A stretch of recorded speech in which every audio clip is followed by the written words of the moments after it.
स्वागत है यीशु मसीह की प्रेजेंस में। आमीन। अपने पड़ोसी को बोलो, तेरी जिंदगी के आसपास वो लोग एक छवि हैं तेरे साथ परमेश्वर के संबंधों की। जब आप परमेश्वर के साथ जेन्युइन रिलेशनशिप में होते हैं तो वो आपको जेन्युइन फ्रेंड्स, जेन्युइन हेल्पर्स और जेन्युइन लोग देता है जो आपके साथ चल सके। और अगर आपकी रिलेशनशिप परमेश्वर के साथ फेक है, उताव चढ़ाव वाली है,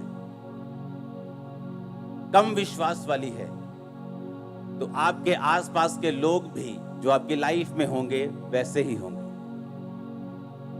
कुछ लोग परमेश्वर के साथ गेम्स खेलते हैं।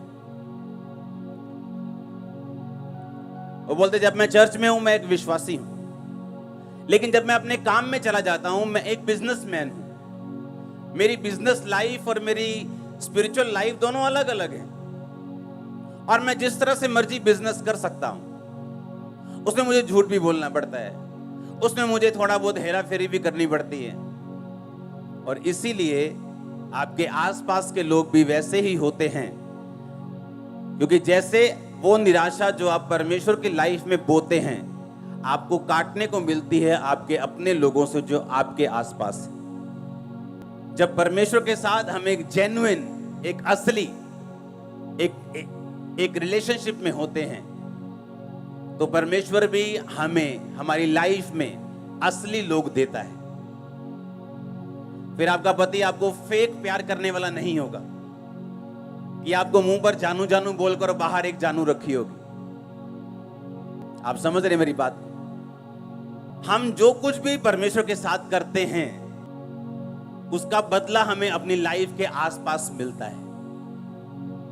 उसने कहा तू जब गुप्त में जाकर प्रार्थना करेगा मैं पब्लिक में उसका रिवॉर्ड दूंगा।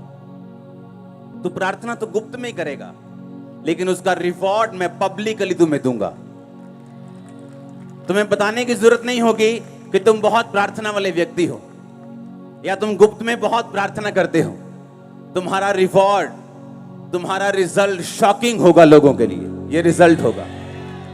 और वैसा ही उसने कहा अगर तुम अंदर घुस के मेरे साथ गेम्स खेलोगे तो वो भी नजर आएगा। कुछ लोग लगातार निराशा हासिल करते हैं अपनी रिलेशनशिप में, एक के बाद दूसरी, तीसरी, चौथी, अपने बिजनेस में 1, 2, 3, 4, 5, 6 लगातार, अपने परिवार में, अपने कैरियर में लगातार डिसअपॉइंटमेंट। लेकिन वो भूल जाते हैं कि उन्होंने भी परमेश्वर को लगातार निराश किया है। और परमेश्वर ने कहा क्या तुम नहीं जानते अन्य जातियां इन्हीं वस्तुओं की खोज में रहती हैं। मेरा वीजा लग जाए, मेरी शादी हो जाए, मैं बाहर चला जाऊं, मेरा कैरियर सेट हो जाए, मेरे बच्चे सेट हो जाएं। परमेश्वर ने कहा अन्य जातियां भी इसी वस्तुओं की खोज में रहती हैं, पर तुम्हारा स्वर्ग के पिता जानता है तुम्हें इन वस्तुओं की जरूरत है। पहले तुम उसके स्वर्ग और राज्य की खोज करो तो दुनिया की सब वस्तुएं तुम्हें पीछे पड़ के मिल जाएंगी। यह परमेश्वर का वायदा है तुम्हारे साथ। उसने कहा अन्य जातियां भी तो इन्हीं वस्तुओं की खोज में रहती हैं। वो भी तो जाती है ना, बाबा जी मेरा काम कर दो, रास्ता नहीं खुल रहा, कृपा कर दो। तो परमेश्वर ने कहा तुम भी तो इसी तरह से आए हो कि मेरा वीजा लग जाए, तो तुम में और उनमें फर्क क्या है? परमेश्वर ने कहा पहले तुम परमेश्वर के धर्म और राज्य की खोज करो तो सब वस्तुएं तुम्हें पीछे पड़ के क्या होंगी? मिल जाएंगी। हालेलुया। आपकी लाइफ में जो भी शारीरिक बदलाव शुरू होता है सबसे पहले वो आत्मा में होता है। जब आप आत्मा में माहौल चेंज कर लेते हैं तो शरीर में माहौल चेंज कर लेते हैं। जब आप आत्मा में बदलाव देख लेते हैं तो शरीर में अपने आप बदलाव दुनिया में आना शुरू हो जाता है। यहोशू 5 उसकी 1 से लेके 15 आयत, इसको नोट करेंगे हम। मैं आपको 2 आयत से पढ़ूंगा। यहोशू 5 उसकी 2। उस समय यहोवा ने यहोशू से कहा चकमक की छुरियां बनाकर दूसरी बार इजराइलियों का खतना कर दे। तब यहोशू ने चकमक की छुरियां बनवाकर खलड़िया नामक टीले के पास इजराइलियों का खतना कराया। यहोशू ने जो खतना कराया उसका कारण यह है कि जितने युद्ध के योग्य पुरुष मिस्र से निकले थे वो सब मिस्र के निकलने पर जंगल के मार्ग में मर गए थे। जो पुरुष मिस्र से निकले थे उनका सबका खतना हो चुका था, परंतु जितने मिस्र के निकलने पर जंगल के मार्ग में पैदा हुए थे उनमें किसी का खतना ना हुआ था। हालेलुया। जब खतना हो गया तो 9 आयत में लिखा, तब यहोवा ने यहोशू से कहा, तुम्हारी नाम धराई जो मिस्रियों में हुई है उसे मैंने आज दूर किया है। इस कारण उस स्थान का नाम गिलगाल पड़ा। सब बोलो आमीन। परमेश्वर ने कहा इनका खतना कर दो। पुराने नियम में खतना जरूरी था, तो बाइबल कहती है जब उनका खतना हुआ तो परमेश्वर ने कहा, आज मैंने तुम्हारी नाम धराई मिस्र में से क्या की है? दूर की है। इसका मतलब मिस्र में अभी भी उनकी नाम धराई थी। ले चले गए यहोवा दे कोल, की मिलिया इन्हां हाले भी धक्के खांदे जंगलां च, काम ते हले होया नहीं इन्हां दा। लेकिन काम इसलिए नहीं हुआ क्योंकि उन्होंने परमेश्वर के वचन को क्या नहीं किया था?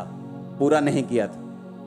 परमेश्वर के वचन में लिखा था कि हर एक इजरायली खतना करवाएगा और उनमें से कोई भी खतने वाला नहीं था। और जैसे ही उन्होंने परमेश्वर के वचन को पूरा किया, परमेश्वर ने कहा, आज मैंने मिस्रियों में तुम्हारी बेइज्जती दूर की है। जब आप स्पिरिट में चलते हैं, आत्मा में चलते चलते, जब आप परमेश्वर की एक्सपेक्टेशन, जो परमेश्वर चाहता है, जो परमेश्वर आपसे एक्सपेक्ट करता है, जो वो आपसे चाहता है कि आप करें, जब आप पूरी कर लेते हैं, आपका जो आसपास का माहौल है वो एकदम से चेंज हो जाता है। आपको नहीं मालूम होगा कि कौन सा आपका रिश्तेदार कब उसका दिमाग बदल गया और उसने आपको कहना शुरू कर दिया, यार मैं चर्च जाऊंगा। आप मेरी बात समझ रहे कि नहीं? आपको इसका प्रोसीजर मालूम नहीं, आपको कैसे हुआ ये मालूम नहीं, कैसे मेरे परिवार ने कह दिया जो एक दिन विरोधी था कि हम बपतिस्मा लेना चाहते हैं, कैसे हो गया? प्रोसीजर मालूम नहीं, तरीका मालूम नहीं, लेकिन ये मालूम है कि हुआ कैसे, कैसे हुआ ये नहीं पता कि दिमाग में क्या आया, लेकिन डाला किसने? परमेश्वर ने। और डाला कब? जब उसके वचन को पूरा किया गया। पहले भी समुद्र 2 भाग हुआ और बाइबल कहती है इस खतने से पहले जब वो जा रहे थे एक जगह तो नदी पार करनी जरूरी थी। तो जिस तरह समुद्र 2 भाग हुआ था, यहोशू ने नदी 2 भाग की थी, पता है कि नहीं? और वो भी उस टाइम में जब बाढ़ वाला टाइम था, बारिश वाला टाइम था और नदियां ओवरफ्लो बहती थी। बाइबल कहती जब यहोशू याजकों से और लोगों के साथ बाढ़ के बीच में गया तो पानी दीवार की तरह इधर और दीवार की तरह इधर, जिस तरह समुद्र में ठहरा था वैसे ठहरा रहा। इतने मिरेकल्स होने के बावजूद भी अभी तक इजराइलियों की नाम धराई बेइज्जती मिस्र में दूर नहीं हुई थी, क्योंकि अभी तक वचन जो था वो पूरा नहीं हुआ था। और जैसे ही उन्होंने वर्ड पूरा किया और खतना किया, और बाइबल कहती है जैसे ही वचन पूरा हुआ तो परमेश्वर ने उनके दिमाग में, मिस्रियों के दिमाग में क्या डाला? एकदम से उनका माइंड चेंज हो गया। वो अब हमें मालूम हुआ कि वो समुद्र वाली घटना जो थी ना, वो इत्तेफाक नहीं था, वो आंधी तूफान की वजह से समुद्र 2 भाग नहीं हुआ था, क्योंकि अब हमने सुना है उन्होंने इस नदी के साथ भी वैसा ही किया। अब हमने एकदम से माइंड चेंज हुआ और बेइज्जती दूर हुई। वो सब कहने लगे यहोवा की स्तुति हो। आमीन। क्या कहने लगे? कि यहोवा जीवित परमेश्वर है, यहोवा ही परमेश्वर है। बाइबल कहती है इजराइलियों के प्रति जो उनकी बेइज्जती वाली सोच थी वो बदल गई। वो सोचने लगे कि नहीं, परमेश्वर ही इनको यहां से लेके गया, जो इनको यहां से लेके गया वो परमेश्वर ही था। अब जो परमेश्वर इनको देश दे रहा है, इनको कनान दे रहा है, वो भी परमेश्वर ही था। और बाइबल कहती परमेश्वर की महिमा होनी शुरू हुई और इजराइलियों की बेइज्जती जो नाम धराई थी उनके बीच में, वो परमेश्वर ने उसको दूर किया। आप जैसे ही परमेश्वर में आते हैं, आप परमेश्वर के वचन को पूरा करना शुरू करते हैं, आप परमेश्वर की एक्सपेक्टेशन को पूरा करना शुरू करते हैं, जो लोग आपकी निंदा करने वाले होते हैं, जो लोग आपको पीछे खींचने वाले होते हैं, एक दिन खुद मानने लगते हैं कि तुम सही जगह पे थे, तुम परमेश्वर की संतान हो, हमें भी लेके जाओ, हम भी जाना चाहते हैं। Hallelujah, hallelujah. परमेश्वर ने कहा मैंने तुम्हारी नाम धराई आज क्या की है? आज मैंने तुम्हारी नाम धराई, तुम्हारी बेइज्जती को मैंने दूर किया है। उसके वचन को मानने का फल बड़ा है, बहुत बड़ा है। वो आपकी फाइट को खत्म कर देगा जो आपके घर में चल रही है। सरेंडर कर देंगे आपके एनिमीज, सरेंडर कर देगी वो बीमारी, सरेंडर कर देगा वो तूफान, वो फाइनेंशियल ट्रबल, वो कर्जा, वो बच्चों के नशे वाली आत्मा, हालेलुया। आपको परमेश्वर के साथ चलना है, आपको परमेश्वर के साथ बढ़ना है, आपको उसके साथ गेम्स नहीं खेलनी, आपको उसके साथ फेक रिलेशनशिप नहीं रखनी। आपकी आपकी आपकी बिजनेस लाइफ और आपकी स्पिरिचुअल लाइफ दोनों अलग अलग नहीं है, ये एक ही है। आमीन। आप अलग अलग रोल नहीं निभा सकते, चर्च के अंदर और चर्च के बाहर और, फिर आपकी रिलेशनशिप परमेश्वर के साथ सही नहीं। आप हेल्प मांग सकते हैं होली स्पिरिट से कि पवित्र आत्मा मुझे हेल्प कर, मुझे मदद कर कि मैं ये स्पिरिचुअल लाइफ और अपने कैरियर, अपने बिजनेस और अपनी आउटसाइड लाइफ में एक बैलेंस बना सकूं। आमीन। और यही तुम्हारी फाइट है। इसलिए बाइबल कहती है हर एक व्यक्ति अपना बोझ स्वयं उठाए। जो बैलेंस बनाना है वो मैंने आपका नहीं बनाना, वो आपने खुद स्टैंड लेना है। आमीन। मैंने आपको गाइड करना है, आपके लिए प्रेयर करनी, आपके लिए प्रोफेटिक वर्ड्स देने हैं, आपको लेके चलना है, लेकिन उसके बाद अपना बोझ आपने स्वयं उठाना है। आपने खुद अपने आप में स्टैंड लेना है, आपने खुद प्रार्थना करने का निश्चय करना है, आपने खुद तौबा करने का निश्चय करना है, खुद एक बैलेंस लाइफ जीने का निश्चय करना है कि आपकी स्पिरिचुअल लाइफ और आपकी कैरियर वाली लाइफ ये अलग अलग नहीं, ये सेम लाइफ है। आमीन। इसलिए परमेश्वर ने कहा जो अपना हाथ हल पर रखकर पीछे देखेगा वह मेरे योग्य नहीं। अगर रोज तू अपना क्रूस उठाकर मेरे पीछे नहीं चलेगा तो तू मेरे योग्य नहीं। हालेलुया। ऊंची आवाज में बोलो हालेलुया। उसकी 13, 14, 15 आयत को पढ़ेंगे आप अपनी स्क्रीन के सामने। तब यहोशू यरीहो के पास था तो उसने अपनी आंखें उठाई और क्या देखा कि हाथ में नंगी तलवार लिए हुए एक पुरुष सामने खड़ा है। यहोशू ने उससे पास जाकर पूछा क्या तू हमारी ओर है या हमारे बैरियों की ओर का? उसने उत्तर दिया मैं यहोवा की सेना का प्रधान होकर अभी आया हूं। तब यहोशू ने पृथ्वी पर मुंह के बल गिरकर दंडवत किया और उससे कहा अपने दास के लिए प्रभु की क्या आज्ञा है? आमीन। जैसे ही उन्होंने खतना किया, बाइबल कहती परमेश्वर ने एक स्वर्गदूत को भेजा जो उनकी सेना का स्वर्गदूतों का प्रधान होकर वहां पे गया और उसने कहा तू कौन है, तू कहां से आया है, क्या तू मेरे विरुद्ध है या मेरी ओर है? उसने कहा मैं परमेश्वर की ओर से आया हूं और मैं तेरी ओर से लड़ूंगा, मैं तेरी ओर हूं। इसका मतलब जब वचन पूरा होता है डिवाइन हेल्पर्स आपकी हेल्प करते हैं, एंजल्स की सुरक्षा आपके साथ होती। आप मेरी बात समझ रहे कि नहीं? वो प्रोटेक्शन आपके साथ होती। अपने पड़ोसी को बोलो प्रभु के साथ सही रीति के साथ चल तो सब अच्छा होगा। आमीन। उसने हमें एक मैनुअल दिया, एक बुक दी है, एक बाइबल दी है, एक वचन दिया है जिसके अनुसार अगर हम चलें तो परमेश्वर ने कहा सारी चीजें अपने आप फिट बैठेंगी तेरी लाइफ में। मैं सभी तेरे परिवार को, तेरी फैमिली को, तेरे फाइनेंस को, तेरी सेहत को, हर एक चीज को फिट कर दूंगा जहां वो फिट होनी चाहिए अगर तू मेरे धर्म और राज्य की खोज करेगा तो। आमीन। इस लाइफ में अगर कोई सफर कर रहा है, संघर्ष कर रहा है तो वो परमेश्वर की ओर से नहीं है। समझ आई कि नहीं? लाइफ इज ए स्ट्रगल, ये सबसे बड़ा क्या है? झूठ है। Life is not a struggle. आपने अपने बच्चों को स्ट्रगल करने के लिए पैदा नहीं किया।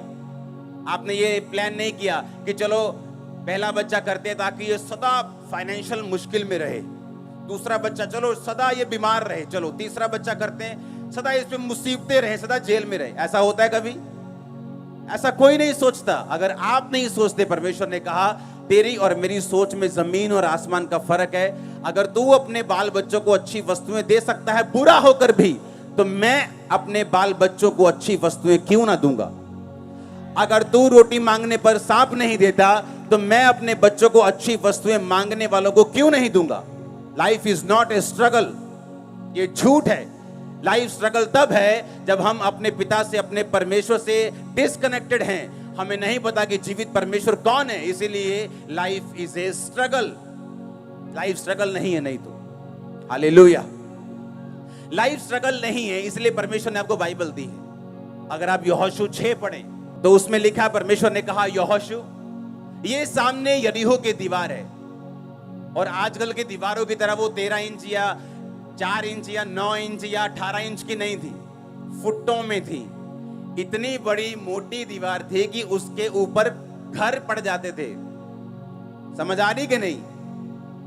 घर थे उसके ऊपर, दीवार इतनी मोटी थी, इतनी मोटी दीवार थी कि उसके ऊपर कमरे थे, घर थे उसकी, इतनी मोटी वो दीवार थी। वो इतनी मोटी थी कि कोई तोप, गोला, कोई उस जमाने के जो आधुनिक हथियार थे उस जमाने के हिसाब से वो दीवार को हटा नहीं सकते थे। कुछ भी दीवार पे मार दो, दीवार को हटा नहीं सकते। वो इतनी मोटी बनाई गई थी और उस दीवार से उस शहर को घेर लिया गया था ताकि कोई भी एनिमी उस दीवार के अंदर ना आ सके और उस दीवार के ऊपर फौजी खड़े रहते थे। परमेश्वर ने वायदा किया था कि वो देश मैं तुम लोगों को, यहोशू तुम लोगों को दूंगा। और परमेश्वर ने कहा यहोशू जा और उस दीवार के रोज एक चक्कर लगा के आ, रोज याजकों को साथ ले जा, वाचा के संदूक वचन को साथ ले जा और रोज उस दीवार का एक चक्कर लगाना और कुछ मत बोलना। 7वें दिन 7 चक्कर लगाना। जब 7 चक्कर पूरे हो जाएं, याजक नरसिंगा फूंके और जब नरसिंगे का शब्द सुनाई दे, सब लोग हालेलुया के जयकारे मारना, दीवार गिर जाएगी। अब सुनो ध्यान से, जो भी परमेश्वर हमें देता है बाइबल में, जो पुराने नियम की कहानियां हैं, वो एक प्रतिबिंब यानी एक आईना है, एक एग्जाम्पल है हमारे लिए। बाइबल कहती, परमेश्वर ने कहा याजकों को साथ लेके जाना। यानी आपकी लाइफ में भी ऐसा समय आता है, मेरी लाइफ में भी आया, जब हमें मालूम होता है कि ये जो दीवार है, ये जो मुसीबत है, ये जो बीमारी है या जो ट्रबल मुझे घेर के खड़ा है, इसका ना तो कोई मेडिकल हल है, ना कोई दुनिया इसका हल है, ना मेरा माँ प्यो इसका हल कर सकता है, ना मेरी पत्नी, ना मेरा पति, ना मेरे बच्चे, कोई इसका हल नहीं कर सकता। इसका हल सिर्फ परमेश्वर कर सकता है। समझ आई कि नहीं? ऐसा आपकी लाइफ में अगर नहीं हुआ तो वो होगा, ताकि परमेश्वर अपनी उपस्थिति साबित कर सके कि मैं तुम्हारी लाइफ में जीवित हूं। अब हुआ क्या? बाइबल कहती जैसे ही वो जा रहे थे, उन्होंने 7 चक्कर लगाए। आपकी लाइफ में जो इम्पॉसिबल चीजें हैं कि आपका पति 20 साल से शराब पी रहा है, आपकी सुनता नहीं, लेकिन जब आप चर्च में आए आपको मालूम होना चाहिए अब वो आपकी सुनने वाला है। लेकिन वो होगा कैसे? ये परमेश्वर ने एग्जाम्पल्स दिए हैं बाइबल में। उसने कहा जब तुम 7 चक्कर लगा लेना तो जय जयकार करना। और बाइबल कहती है वो पहले दिन जब गया तो वाचा का संदूक यानी वचन को लेके गया और याजकों को लेके गया। आप जानते कितने क्रिश्चियंस हैं इस दुनिया में जो ब्रेक हैं, जो टूटे हुए हैं, जो परमेश्वर से दूर हैं, लेकिन है क्रिश्चियन। कारण क्या है?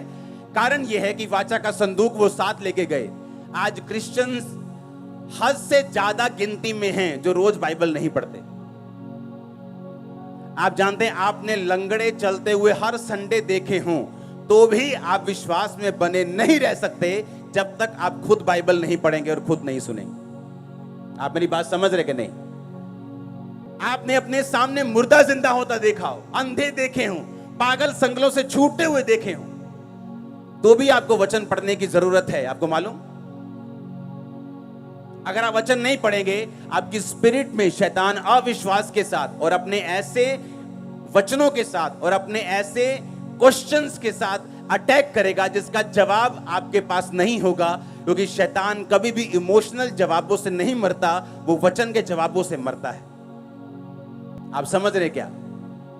हाँ, आपके इमोशंस क्या है कि आपने लगड़े चलते हुए देखे, वो इससे नहीं मरता। आपके अंदर वचन क्या है? और बाइबल कहती है वो वचन को साथ लेके गए, वचन उठाया हुआ था। दूसरा, याजकों के साथ। आज कितने क्रिश्चियंस हैं जिनके साथ जो अच्छी चर्चों से संबंध रखते हैं? कितने क्रिश्चियंस ऐसे हैं जिनके साथ ऐसे याजक हैं जो परमेश्वर के करीब हों, फिर वो कहते हैं वो दीवार क्यों नहीं गिरी? फिर वो कहते हैं हमारी लाइफ में जो इम्पॉसिबल काम है वो पूरा क्यों नहीं हुआ? परमेश्वर कहाँ है? अरे परमेश्वर तो वही है जहां वो था। परमेश्वर तो तब भी था जब यरीहो की दीवार नहीं गिरी थी, वो तब भी था जब गिरी थी।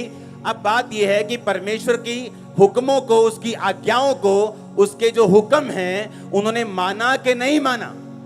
और परमेश्वर का हुक्म था अगर तुम इम्पॉसिबल दीवार को गिरते हुए देखना चाहते हो तो याजकों को लेके जाओ, याजकों को सुरक्षित रखो और याजकों को के साथ जो वाचा का संदूक है वो हो, और उसके बाद नरसिंगे हो, वर्शिप हो, और उसके साथ तुम चलते जाना। आज कितने लोग ऐसे हैं जो अच्छी संगतियों से संबंध रखते हैं? लोगों को लगता है जो घर के पास है वहां चले जाओ, पैसा बचा लो, किराया बहुत लगता है चर्च जाने में, तो पैसा बचाते हैं। पैसा तो बचा लिया, पर दीवार वहीं की वहीं खड़ी। उस दीवार के पीछे कितने करोड़ों बैठे हैं, कितनी ब्लेसिंग्स बैठी, वो नजर नहीं आई, लेकिन वो किराया नजर आया जो चर्च जाने में लगता है। वो नजर नहीं आया जो उसके पीछे श्राप है वो टूटेगा, वो नजर नहीं आया जो उसके पीछे कितने बंधन है वो टूटेंगे, वो शैतान जो जाएगा, वो बीमारियां जो जाएंगी, वो श्राप जो घरों से, नशे के जो चीजों के खत्म होंगे, वो नजर नहीं आया। और बाइबल कहती है वो याजकों को लेके चले, वाचा का संदूक जिसमें परमेश्वर के हाथ के लिखे हुए वचन थे वो लेके चले, और उन्होंने जब वर्शिप की 7वें दिन 7 बार चक्कर मार के, हालेलुया, परमेश्वर ने कहा 7वें दिन तुम 7 बार चक्कर, एक शहर के जब तुम 7 चक्कर लगा लोगे तुम्हारी हालत क्या हो जाएगी। अगर कोई आज का लीडर वहां होता ना, कहता ऐ करो तू ही पता, तू ही मारो पहला नारे, ਤੁਹਾਡਾ शरीर भी उदों ਐਨ चुस्ती च होना है। ਆਪਾਂ ਪਰੌਂਠੇ ਪਰੌਂਠੇ ਖਾ ਕੇ ਚੱਲਦੇ ਆਂ, ਪਹਿਲਾਂ ਨਾਰੇ ਮਾਰ ਲਾਂਗੇ ਤੇ ਬਾਅਦ ਚ ਘੁੰਮ ਲਾਂਗੇ। हाँ, परमेश्वर ने क्या कहा? परमेश्वर ने कहा पहले तुम चक्कर लगाओगे 7। हाय 7 चक्कर, लेडीज भी हैं उसमें, बच्चे भी हैं उसमें, बुजुर्ग भी हैं उसमें। कई बार परमेश्वर जो करने के लिए बोलता है ना वो सेंसलेस लगता है, ऐसा लगता है कि परमेश्वर निर्दयी है, ऐसा लगता है कि परमेश्वर को आज का मालूम नहीं आज क्या चल रहा है दुनिया में। अरे छोटा सा बच्चा है, चर्च में गर्मी बहुत होगी, अरे आज बारिश बहुत है, आज गर्मी बहुत है, आज। जब वो शारीरिक रूप में थक गए, परमेश्वर ने कहा अब मारो जय जयकार के नारे। सुनो, समझ आई कि नहीं? और हमें थोड़ी सी गर्मी से डर लगता है चर्च में बैठने में। हालेलुया। इसीलिए आत्मिक चीजों में हम लोग पीछे, जबकि हमें आगे होना चाहिए। अब आगे जा रहे हैं, आगे जा रहे हो, परिवार समेत आगे जा रहे हो, फाइनेंस समेत आगे जा रहे हो, सेहत समेत आगे जा रहे हो, यीशु मसीह के नाम में आमीन हो जाए। बरकत तुम्हारी है चर्च। उन्होंने कहा जब तुम 7 चक्कर लगा लोगे तो नारे मारेंगे, बच्चे भी होंगे, बुजुर्ग भी होंगे, लेडीज भी होंगी, जेंट्स भी होंगे, बड़े भी होंगे, छोटे भी होंगे। 7 चक्कर लगाने के बाद शहर के अब हम जय जयकार के नारे लगाएंगे, और जब तुम जय जयकार के नारे लगाओगे, हालेलुया बोलोगे, तो उसने कहा दीवार गिर जाएगी। और जब दीवार गिरी, अगर लोग इस साइड थे कि अंदर वाले ये ना सोचे कोई स्पेशल केमिकल लेके आए और दीवार इधर गिरी, जबकि दीवार किधर गिरी? इधर वाली साइड, जैसे किसी ने उनकी ओर से धक्का मारा हो। हालेलुया। और जब दीवार गिरी, परमेश्वर कहता अब चढ़ जाओ और जो कुछ तुम्हारे सामने है ले लो, मैं तुम्हें तुम्हारे हाथ में करता हूं सारा कुछ। हालेलुया। वो तुम्हारे हाथ में करने वाला, बीमारियों को हाथ में करने वाला, उन श्रापों को तुम तोड़ दोगे खुद अपने हाथों से, पैरों से। उसके पहले के सारे इंस्ट्रक्शंस आपको माननी होगी। आमीन। आपको एक वर्शिपर बनना होगा। सुबह निकले घर से, अगर लेट निकले तो किराया कम तो नहीं लगा, उतना ही लगा ना, ज्यादा ही लगा होगा 10 रुपए, कि ऑटो वालों ने पता कि काका घंटा रह गया हूं तो 15 लगणगे। हाँ, उतना ही किराया लगा, उतना ही एफर्ट लगा, तो क्यों नहीं टाइम पर आए हम? 1 घंटा भी हम वर्शिप मिस क्यों करें? आधा घंटा भी वर्शिप मिस क्यों करें? लेकिन ये स्पिरिचुअल नॉलेज, ये आत्मिक नॉलेज, ये आत्मिक सेंस सब लोगों को नहीं है। इसलिए सारे लोग यहोशू के जैसे नहीं हैं, सारे दाऊद के जैसे नहीं हैं, सारे शमूएल के जैसे नहीं। ये नहीं कि परमेश्वर ने आपको दाऊद की तरह नहीं चुना या आपको पतरस की तरह नहीं चुना, उसने सब कुछ चुना है काम बड़े करने के लिए, लेकिन आपका रिस्पॉन्स कैसा है आत्मिक चीजों के लिए, ये मायने रखता है। हम सुबह टाइम से नहीं निकले, वो बर्तन जो सुबह 7 बजे धोने चाहिए वो हम 9 बजे धो रहे हैं, ये हमारी गलती है। जो काम हम सुबह कर सकते आलस की वजह से नहीं किया, और चर्च में 1 घंटा लेट है। 10 बजे वर्शिप शुरू होती, हम कोई 11 बजे आ रहे हैं, कोई 11:45 आ रहे हैं, कोई 10:30 आ रहे हैं, क्योंकि हम स्पिरिचुअली इतना एक्टिव नहीं है कामों के लिए। अगर आप यहां आए हैं तो मैं सुबह 5 बजे का मान लो आपको देख रहा हूं, मैं रात को अपने प्रेयर रूम में हूं। अगर मैंने क्रूसेड पे जाना है तो कई दिनों तक मैं प्रेयर रूम में हूं। मुझे मीटिंग मिस करनी पड़े कोई बात नहीं, लेकिन मैं प्रेयर में हूं। आत्मिक चीजों का एक मकसद है। हालेलुया। और जब रिजल्ट आता है फिर आपको नजर आता है, अच्छा देखो कितना अच्छा रिजल्ट आया। हालेलुया। लेकिन उस रिजल्ट के लिए आपको कुछ प्राइस, कुछ मूल्य आपको अदा करना होता है, जो हम अदा करने के लिए तैयार हैं या नहीं। हालेलुया। अब वो लोग जिनकी लाइफ में वचन है, वो लोग जिनकी लाइफ में वर्शिप है, वो लोग जिनकी लाइफ में अच्छी संगति है, वो लोग मार नहीं खा सकते। अच्छी संगति उनको संभाल के रखती है। जो वचन वो खुद पढ़ते हैं उनको संभाल के रखते हैं। जो वर्शिप वो खुद करते हैं वो उनके बंधनों को तोड़ती है। आमीन। और इसीलिए परमेश्वर ने हमें वचन दिया, पुराना नियम दिया, नया नियम दिया। हम उन वचनों को स्टोरीज की तरह, जैसे अन्य जातियां पढ़ती हैं अपने पुरानी स्टोरीज की तरह, जिनसे, लेकिन ये स्टोरीज नहीं है, ये जीवित वर्ड है। ये सिखाता है कि उस समय ऐसे हुआ था, अगर तुम पैटर्न फॉलो करोगे तो तुम्हारे साथ भी वैसा हो सकता है, तुम भी ब्लेस हो सकते हो, तुम्हारी भी जो कंडीशन है वो सुधर सकती है। इम्पॉसिबल पॉसिबल हो सकता है, वो हो सकता है। 100% मैंने देखा है। हालेलुया। ऐसा पॉसिबल है अगर हम लगातार उस पैटर्न को, उस वचन को फॉलो करें परमेश्वर के साथ। और जब हम फॉलो करते हैं वो हमारे आसपास का माहौल चेंज करता है, नाम धराइयों को वो दूर करता है, रियल हेल्पर्स को लेके आता है, रियल लोगों को लेके आता है। अगर हमारे रिलेशनशिप प्रभु के साथ फेक है तो लोग भी फेक आएंगे हमारी लाइफ में। आप चर्च में आएंगे और ऐसे पूरा ऐसे आग से भरे हुए, लेकिन बाहर एक गर्लफ्रेंड रखी हुई, आपकी रिलेशनशिप फेक है। और जैसे आप फेक हैं प्रभु के साथ, परमेश्वर भी आपके साथ फेक होगा। उसने कहा मैं तुम्हें कभी ना छोड़ूंगा, कभी ना त्यागूंगा, और मैं तुझे धोखा नहीं दूंगा। इसका मतलब परमेश्वर धोखा देता है। जब तुम उसको धोखा देते हो वो तुमको डबल धोखा देता है। उसने कहा मैं तुम्हें कभी धोखा नहीं दूंगा, क्योंकि तुमने मुझे धोखा नहीं दिया तो मैं भी तुम्हें धोखा नहीं दूंगा। तुम मेरे साथ वफादार रहे हो, मैं भी तुम्हारे साथ वफादार रहूंगा। तुमने मुझे नहीं छोड़ा, मैं तुम्हें नहीं छोड़ूंगा और नहीं त्यागूंगा। जो तुम मुझे दोगे मैं 100 गुना करके तुम्हें वापस करूंगा। सुलेमान ने भवन बनाया, परमेश्वर ने भवन से अच्छा घर उसे दिया। तुम उसको हरा नहीं सकते।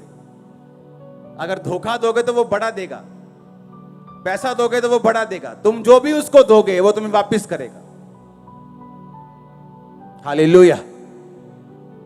अपने पड़ोसी को बोलो ध्यान से चल। अगर तू प्रभु से, उसकी वाचा से वफादारी के साथ चलेगा तो परमेश्वर भी तेरे आसपास को तेरे साथ वफादार करेगा। उस मैदान के, जिस मैदान में तू चलेगा उसके पत्थर तक तुझसे वफादार रहेंगे। Hallelujah, hallelujah. आपके घर की ईंटें तक आपसे वफादार रहेंगी। आपके स्कूटर, मोटरसाइकिल, आपकी गाड़ियां, आपके सिलेंडर आपसे वफादार रहेंगे। मैं आपको सच कह रहा हूं। हालेलुया। क्योंकि आप परमेश्वर के साथ अगर वफादार हैं तो, अगर आपकी रिलेशनशिप फेक है तो बाइबल बताती है, अगर अभी मैं आपको छोड़ दूं सबको कि अगले आधा घंटा हम लंच करेंगे, आप सब फ्री हो, आपस में बातचीत करो, 15-20 मिनट में ही चुगलखोर इकट्ठे हो जाएंगे, पवित्र लोग अलग इकट्ठे हो जाएंगे, जो प्रार्थना करने उनकी अलग जोड़ी बन जाएगी, व्यभिचारियों की अलग बन जाएगी। उन्होंने ढूंढा कैसे एक दूसरे को, ये बड़ी मिस्ट्री है। कैसे मालूम हुआ तुमको? बस पता लगे ना आप बंदा अपना ही है। हाँ, तो ऐसे ही जैसे आपने ढूंढ लिया, व्यभिचारी ने व्यभिचारी को ढूंढ, मालूम नहीं कैसे ढूंढते वो, और कैसे आत्मा वाला बंदा आत्मा वाले बंदे के साथ ही अट्रैक्ट होता है कि वो आत्मिक बंदा आत्मिक के साथ। बहुत कम होता है, 99%, 90 से 99% कम होता है कि एक स्पिरिचुअल लाइफ की एक बंदे में एक धोखा देने वाला बंदा है, वो भी उसको कुछ सिखाने के लिए, कुछ दिखाने के लिए, अदरवाइज उसको नुकसान देने के लिए वो नहीं होता। लेकिन जो फेक लोग होते हैं उनकी लाइफ में वो सचमुच नुकसान करने के लिए आए होते हैं।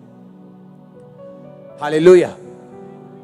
एक दूसरे को ढूंढ लेते हैं हम, अपने अपने अपने अपने जैसे को हम ढूंढ लेते हैं। आपको ढूंढना है कि आत्मिक लोग, आपको ढूंढना है संगति अच्छी, आपको ढूंढना है। और बाइबल कहती है वाचा का संदूक, याजकों की उपस्थिति उनकी लाइफ में, वर्शिप, और वो दीवार नीचे थी, जो दीवार सामने खड़ी थी, उनको गालियां दे रही थी, उन पे हंस रही थी, उनके पांव के नीचे थी। वो शैतान आपके पांव के नीचे होगा, बिल्कुल नीचे, नीचे होगा। मैंने कहा पांव के बिल्कुल नीचे। हालेलुया। आपको विश्वास करना है और परमेश्वर के साथ चलना है। आमीन। जो परमेश्वर ने हुक्म दिए हैं उन्हें बिना तोड़े, बिना बहाना बनाए आपको पूरा करना है। हम परमेश्वर से ज्यादा धर्मी नहीं हो सकते, परमेश्वर से ज्यादा पवित्र नहीं हो सकते, परमेश्वर से ज्यादा आगे नहीं देख सकते। जितना वो देख सकता है हम उतने हिसाब से चलें। हालेलुया। बाइबल कहती है जब परमेश्वर ने शमूएल को कहा कि जाके शाऊल से कह दे कि उस देश में जाके सारे लोगों को खत्म कर दो, वो गया। और बाइबल कहती है अच्छी भेड़ बकरियां, अच्छी गाय बैल बकरियां भैंसे बचा के रखी। राजा अगाग को जीवित पकड़ लिया, उसको मारा नहीं। मारा क्यों नहीं? कि पब्लिक में ले जाके मारूंगा, पब्लिक वाह वाह करेगी। थोड़ा पॉलिटिकल हो गया था वो, कि लोग खुश होंगे। उसे परवाह नहीं थी कि परमेश्वर क्या सोचेगा, पर लोग खुश रहने चाहिए। चाहे झूठी प्रोफेसी करनी हो, लोग खुश रहने चाहिए, जनता आती रहनी चाहिए, परमेश्वर का कोई बात नहीं। ऐसे लोग थोड़े टाइम के लिए होते हैं। और क्या हुआ? जब परमेश्वर का दास आया, उसने कहा ये क्या किया तूने? उसने कहा मैंने वही किया जो तूने किया। उसने कहा जो मैंने कहा वो अगर तूने किया होता तो ये गायों का भैं भैं, ये म्यानों का मैं ये मुझे सुनाई नहीं देता। उसने कहा ये तो मैं तेरे ही परमेश्वर के लिए भेंट लेके आया हूं, उसी को चढ़ाना है। उसने कहा परमेश्वर क्या ये चाहता है कि तुम गाय बैल बकरियां चढ़ाओ, या ये चाहता है कि तुम उसकी आज्ञाओं को मानो? हालेलुया। आप जाने अगर हम पुराना नियम पढ़ें और अगर हम दिमाग से पढ़ेंगे तो ठोकर खाएंगे। हमें लगेगा कि अगर परमेश्वर कहता है मैं सब इसकी संतान है, तो फिर उसने मारने का हुक्म क्यों दिया अमालेकियों को? क्यों परमेश्वर बोलेगा अमालेकियों को मार दो? क्या वो उसके बच्चे नहीं है क्या? बाइबल कहती है कि परमेश्वर ने जब तक यीशु मसीह नहीं आए हुक्म बना के रखा, दांत अगर कोई तोड़ दे तो उसका दांत तोड़ दो, कोई प्राण लेना चाहे तो उसका प्राण ले लो। पता है क्यों? अगर ऐसा परमेश्वर के वंश के साथ या परमेश्वर के लोगों में परमेश्वर ना कहता, तो परमेश्वर के लोग आज के जैसे हमेशा नम्र रहते और यीशु मसीह के वंश के आने से पहले ही वो वंश मर चुका होता। यीशु मसीह आ सके दुनिया में, उसका वंश बच सके, तो परमेश्वर ने ऐसे रूल बनाए कि तब तक यीशु मसीह के आने तक ऐसा रूल बना रहे और इजरायली जाति बनी रहे, उसका वंश बना रहे। और जब यीशु मसीह आए, यीशु मसीह ने कहा अब दांत के बदले दांत नहीं, अब प्राण के बदले प्राण नहीं, अब जो कोई तुम्हारे इधर थप्पड़ मारे उधर कर दो। अरे हमारी बातें मान के तो लोग महान हो गए दुनिया में। हाँ, कहां लिखा है और यहां मारो तो वहां कर दो? कहीं नहीं लिखा, बाइबल में लिखा है। एक बात मान के लोग इतना ग्रेट हो गए, आप पूरी बाइबल मानोगे तो पूछो कहां जाओगे? हालेलुया। परमेश्वर ने मालूम क्यों कहा अमालेकियों को? थोड़े सालों के बाद उन्हीं अमालेकियों के वंश में हामान पैदा हुआ। और हामान ने पता क्या कहा राजा को? कि राजा, ये सारी यहूदी जाति जो तू देख रहा है ना, ये अलग सी है, लंगर नहीं खाती, प्रसाद नहीं खाती, इनको खत्म कर दिया जाए। राजा ने अंगूठी ली, छाप लगाई, बोला खत्म कर दो। पता है क्यों? क्योंकि वो यहूदी थे। कहां से आए थे? शाऊल शमूएल के वंश से आए थे। और क्यों परमेश्वर ने कहा था अमालेकियों का पूरी तरह से नाश कर दे? क्योंकि नहीं तो आने वाले समय में ये पूरी यहूदी जाति को नाश कर देंगे। लेकिन उसने सुनी नहीं। परमेश्वर सिर्फ इस बात से नाराज नहीं था कि इसने बात नहीं सुनी, उसका मकसद बहुत बड़ा था। आप परमेश्वर से ज्यादा धर्मी नहीं हो सकते। हालेलुया। कि नहीं नहीं प्रभु ਨੂੰ थोड़ी पता है, दयावान बनो, दयावान। मैं तो नहीं मारूंगा सभी अमालेकियों को, कुछ कुछ छोड़ दिए, भाग जाओ कोई बात नहीं। कि नहीं नहीं मासी का दिल थोड़ी दुखाना हूं, ठीक है मासी मैं नहीं जाता चर्च। और शाऊल ने भी ऐसा ही किया था। परमेश्वर की आज्ञा भी पूरी करते थे कि जो हाथ में आएगा उसको मार देंगे, जो बचता है बचने दो। और वही उनके लिए खतरा बन गए, वही उनके लिए थ्रेट बन गए। जिस पाप को आज आप खत्म नहीं करेंगे, फ्यूचर में ये आपके बच्चों को खा जाएगा। जिस व्यभिचार को आज आप खत्म नहीं कर रहे, वो फ्यूचर में आपके बच्चों के लिए जहर है। वो जहर भी छोटा शब्द है उसके लिए। जिस पाप को आज आप खत्म नहीं कर रहे, जिसको अपने सांप बना के रखा हुआ है, वो प्रकाशित वाक्य में वो सांप जो उत्पत्ति में सांप था, एक छोटा सपोला था, वो प्रकाशित वाक्य में अजगर बन चुके हैं। और अजगर निगल लेते हैं। लोग तब नहीं सुधरते जब वो पाप करते हैं और कहते कोई बात नहीं, लेकिन जब वो अजगर बन के पूरे परिवार को निगल लेता है, तब वो रोते हैं। तब रोने का फायदा नहीं, अब हो गया जो होना था। हम प्रभु से ज्यादा धर्मी नहीं। अगर वो कहते हैं कि अगर तेरी दाहिनी आंख ठोकर मारती है तो फेंक दे उसको, फेंक दे कुछ देर के लिए रिश्तेदारों को, फेंक दे कई बार कुछ देर के लिए अपने कैरियर को, अगर वो तेरी आत्मिक जिंदगी के सामने आता है, क्योंकि तू सब कुछ फेंक कर भी स्वर्ग राज्य में प्रवेश कर जाएगा। और जो तू फेंकेगा, मैं इस दुनिया पर 100 गुना वापिस भी तुझे करूंगा, ताई माने पर करूंगा। आमीन। ताई माने के ऊपर। पतरस ने कहा, प्रभु हम सब कुछ छोड़कर तेरे पीछे हो गए, हमें क्या मिलेगा? परमेश्वर ने कहा, एक भी ऐसा नहीं ना होगा आने वाले समय में जिसने मेरे लिए कुछ छोड़ा हो और 100 गुना ना पाए। खेत छोड़े 100 गुना, पैसा छोड़ा 100 गुना, घर छोड़ा 100 गुना, और साथ में अनंत जीवन भी। इस दुनिया की बरकतें भी तुम पाओगे 100 गुना, और अनंत जीवन भी पाओगे 100 गुना। तुमने प्रभु के लिए इज्जत को छोड़ दिया, लोगों ने तुम्हारी बेइज्जती की, परमेश्वर ने कहा मैं 100 गुना 1000 गुना इज्जत वापस करूंगा तुम्हें, इसी दुनिया पर करूंगा, और स्वर्ग में अनंत जीवन भी तुम्हें दूंगा। Hallelujah, hallelujah, hallelujah. अब फैसला आपने करना है कि परमेश्वर के साथ वफादार रहना है, गुड रिलेशनशिप बना के रहना है, कि फेक रिलेशनशिप रख के अपने आसपास के लोगों को भी वैसा देखना है जैसा आप परमेश्वर के साथ हैं। क्योंकि आपके आसपास की जिंदगी एक छवि है, प्रतिबिंब है, एक मिरर है जो आपने परमेश्वर के साथ किया है। Hallelujah, hallelujah. अब आपने देखना है आपने क्या करना है, चॉइस आपके हाथों में। आपको आपका पास्टर आपके घर में देखने नहीं आने वाला, आपने कितनी शराब पी, आपने कितनी ब्लू फिल्म देखी, वो नहीं देखेगा, लेकिन परमेश्वर देखेगा, उसी के हिसाब से हमें बदला देगा। आज जो पाप सांप की तरह है, कल वो अजगर की तरह है। आज वो आपको खत्म कर रहा है, कल वो परिवारों को खत्म करेगा। आपने फैसला करना है क्या करना है। हालेलुया। वो हमें फैसला करना है हमें क्या करना है। अपने पाप को पालकर अजगर बनाना है उसको, या उसको आज ही उसकी सिरी कुचल देनी, उसका सिर कुचल देना है। आमीन। और आगे बढ़ना है परमेश्वर के साथ। जब उन्होंने वचन को पूरा किया, जब खत्म किया, तो परमेश्वर ने मनों को बदलना शुरू कर दिया। विरोधियों के मनों को बदलना। मन, परमेश्वर ही मन बदल सकता है, आप नहीं बदल सकते। आप कुछ भी दिखा सकते हैं लेकिन मन नहीं बदल सकते। लेकिन मन बदलने वाला परमेश्वर है। जैसे उन्होंने प्रभु के वचनों को पूरा किया, परमेश्वर ने विरोधियों के मन बदलने शुरू कर दिए। परमेश्वर ने कहा आज मैंने तुम्हारी नाम धराई, तुम्हारी बेइज्जती को आज मैंने दूर किया है, जब तूने वचनों को माना है। सडनली रियलाइज होगा आपके लोगों को कि नहीं, वो जगह सही है, यीशु मसीह सही। एकदम से आपके हस्बैंड को, आपकी वाइफ को, आपके नशे करने वाले बच्चों को एकदम से रियलाइज होगा, एकदम से मालूम दिमाग में कुछ आएगा कि नहीं, मुझे परमेश्वर के साथ चलना है। तू बच, तेरा घराना बचाया जाएगा। तू बच, तेरा घराना बचाया जाएगा। जब तू मेरे धर्म और राज्य की खोज करेगा, तो सब वस्तुएं तुझे पीछे पड़ के मिलेंगी।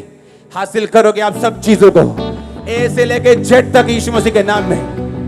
मैंने कहा ए से लेके जेड तक यीशु मसीह के सामर्थ्य नाम में। उसने कहा मैं अल्फा, मैं ओमेगा, मैं आखिरी, मैं अंत, मैं शुरू हूं। मैं आप सब चीजों को हासिल करने पाएंगे जो परमेश्वर ने आपके लिए रखी हैं। शैतान के कामों का नाश होगा आपकी लाइफ से, उसके कामों का नाश होगा आपके फाइनेंस से। आमीन हो जाए बरकत आपकी है चर्च।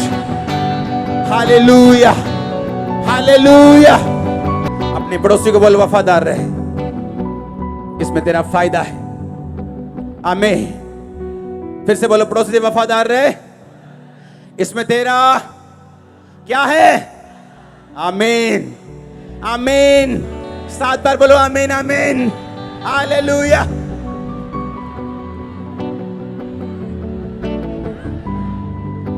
आमीन। समझ आ रहा है वचन? हाँ, कैसे परमेश्वर काम करता है। अब मिरेकल्स पहले भी हो रहे थे, लेकिन परमेश्वर ने उनके हार्ट को चेंज कर दिया। और परमेश्वर ने कहा आज मैंने वो नाम धराई क्या की है? दूर की है। कब? आज। आज आप नहीं जानते, आज आप तौबा करके जाए और एक गुड न्यूज आपकी वेट कर रही हो, क्योंकि उस पर आपका कोई कंट्रोल नहीं। उस पर कंट्रोल तो सिर्फ वही है जिसने जमीन और आसमान को बनाया है। अमृतसर क्रूसेड के लिए तारीफ करो जोर से। लोगों को लगता है कि वो बहुत बड़ा इकट्ठ था, तो मैं उनको बताना चाहता हूं ये शुरुआत है। परमेश्वर ने मुझे दिखाया कि अब आधा किलोमीटर नहीं, अब 5-5 किलोमीटर लंबे क्रूसेड होंगे। आपको ऐसा लगेगा कि आप आधे फगवाड़े तक गाड़ी पार्क करके आए हो, चलते जा रहे हो। एक क्रूसेड कब खत्म होगा? आमीन। सुनो, अगर हम धर्म को फैलाने वाले होते तो लड़ते। हम धार्मिकता को फैलाने वाले। वो कहते हैं कि मैं नया धर्म बनाने के लिए नहीं आया, मैं धार्मिकता को बनाने के लिए आया। इसलिए हम सबसे प्यार करते हैं, करते रहेंगे। हमें कोई मतलब नहीं कोई क्या कहते हैं, हम करते थे और करते रहेंगे। अपना काम करते थे और वो भी करते रहेंगे। हालेलुया। अपने हाथों को उठाओ। सुनो मेरी बात, अगर हम वचन के सगे नहीं, कोई दुनिया में आपका सगा नहीं हो सकता। मैं आपको लिख के देता हूं। आप हमेशा खाली, ठगे हुए महसूस करेंगे। जैसे किसी ने चोरी कर ली, आपको लगेगा कोई आपका अपना नहीं, जब तक आप वचन के साथ पूरा संबंध नहीं बना लेंगे। क्यों? आपको बनाया ही ऐसे गया है। आपको ऐसे किया गया है। आपकी जो फंक्शनिंग है ना, आपका जो सॉफ्टवेयर है, वो बनाया ही परमेश्वर ने इस तरह का है कि आप इससे अलग कर ही नहीं सकते कुछ। और जितना हम परमेश्वर के खिलाफ फाइट करेंगे, उतना खिंचेंगे, उतना फ्रस्ट्रेट होंगे और वापिस फिर उसी पहाड़ के नीचे आएंगे। हमें फैसला करना है खुदा के साथ फेथफुल रहने का, और वो आपके लिए बेस्ट रास्तों को ओपन करेगा। वो मेक श्योर करेगा आपकी टेस्टिमनीज, आपकी गवाहियां, आपका फाइनेंस, आपका परिवार बेस्ट हो। और आमीन ऊंचा चाहिए। उठाओ अपने हाथों को। Thank you Jesus. हिलाओ हिलाओ हिलाओ अपने हाथों को।